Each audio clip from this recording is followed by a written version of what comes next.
सोचिए, आपकी कलाई पर बंधी घड़ी सिर्फ समय नहीं दिखाती, बल्कि आपकी सोच, आपकी पसंद और आपका स्टाइल भी बताती है। लेकिन जब बात आती है ऑटोमेटिक और क्वार्ट्ज घड़ी की, तब सबसे बड़ा सवाल यही होता है, आखिर बेहतर कौन सी है? कई लोग कहते हैं ऑटोमेटिक घड़ी ही असली घड़ी है, जबकि कुछ मानते हैं क्वार्ट्ज ज्यादा प्रैक्टिकल है। लेकिन सच्चाई इससे थोड़ी गहरी है। आज इस पूरे सवाल को हम आराम से, बिना किसी भ्रम के समझेंगे। सबसे पहले क्वार्ट्ज घड़ी को समझते हैं। क्वार्ट्ज घड़ी बैटरी से चलती है। इसके अंदर एक छोटा सा क्वार्ट्ज क्रिस्टल होता है, जो बिजली मिलने पर एकदम सटीक वाइब्रेशन करता है। यही वाइब्रेशन घड़ी को टाइम गिनने में मदद करती है। इसी वजह से क्वार्ट्ज घड़ियां बेहद एक्यूरेट होती हैं।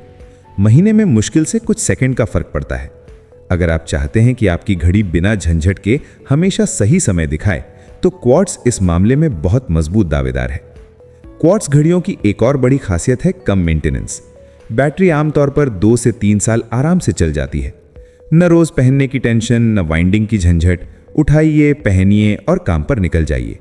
इसी वजह से स्टूडेंट्स, ऑफिस गोअर्स और रोजमर्रा के इस्तेमाल के लिए क्वार्ट्ज घड़ियां बेहद पॉपुलर हैं।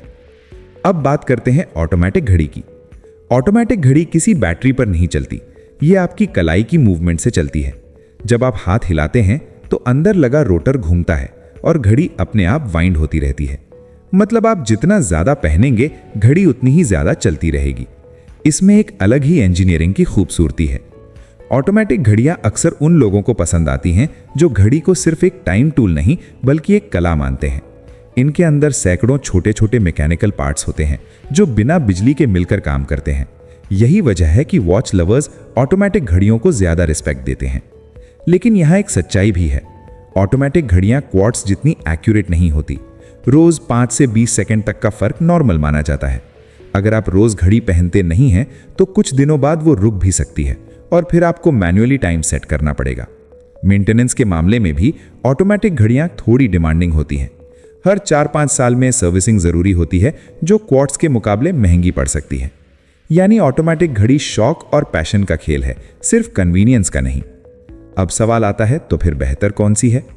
अगर आप प्रैक्टिकलिटी, एक्यूरेसी और लो मेंटेनेंस चाहते हैं, तो क्वार्ट्ज घड़ी आपके लिए बेहतर है। ये भरोसेमंद है, सस्ती भी मिल जाती है और डेली लाइफ के लिए परफेक्ट है।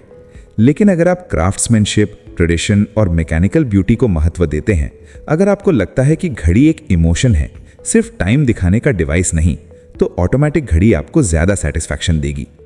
यहाँ एक बहुत इंपॉर्टेंट बात समझना जरूरी है। ऑटोमेटिक बेहतर नहीं है क्योंकि वो महंगी है, और क्वार्ट्ज खराब नहीं है क्योंकि वो बैटरी से चलती है। दोनों अलग अलग लोगों के लिए बनी है। असल सवाल ये नहीं है कि दुनिया में कौन सी घड़ी बेहतर है। असली सवाल ये है कि आपकी जिंदगी, आपकी जरूरत और आपकी सोच के हिसाब से कौन सी घड़ी बेहतर है। अगर आप चाहते हैं एक्यूरेसी और टेंशन फ्री इस्तेमाल, क्वार्ट्ज। अगर आप चाहते हैं फील, सोल और इंजीनियरिंग का जादू, ऑटोमेटिक। अंत में यही कहूंगा, सही घड़ी वही है जिसे पहनकर आप कॉन्फिडेंट महसूस करें, क्योंकि समय तो दोनों ही दिखा देंगी। फर्क सिर्फ इतना है कि आपको कौन सा सफर ज्यादा पसंद है।